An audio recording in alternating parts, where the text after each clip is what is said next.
আসসালামু আলাইকুম বন্ধুরা। আশা করি সবাই ভালো আছেন। আমি আপনাদের সাথে নিয়ে আসছি ছোট্ট একটি গল্প।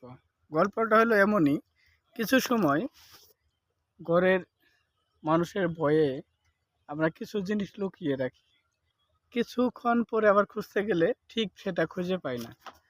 জিনিসটা এরকমই যে অ্যা এক মালিক যত্ন সহকারে একটা বিড়াল বাচ্চা পালতো। বিড়াল বাচ্চাকে অনেক খাবার খাওয়ানোর পরেও সে মাঝে, মাঝে চুরি করে খাইত। মালিক মনস্থির করলো সে বিড়ালের বাচ্চাটাকে তিনি কি করবে, জঙ্গলে ছেড়ে দিয়ে আসবে। তো যেই কথা সেই কাজ, পরের দিন নিয়ে গেল জঙ্গলে ছালা ভর্তি মুখ বেঁধে।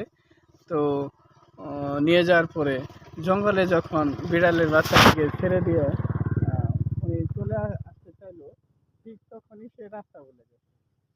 কিন্তু বিড়ালের বাচ্চা তো বস্তার ভিতরে ছিল, একটু সেফ ছিল, সেফ দিয়ে দেখছে কিভাবে কোন রাস্তা দিয়ে তাকে নিয়ে যাওয়া হইতেছে। তো বিড়ালের বাচ্চা ছাড়ে দেওয়ার পরে তো তার দেখানো চেনা রাস্তায় সে চুপচাপ মধ্যে রওনা দিয়েছে।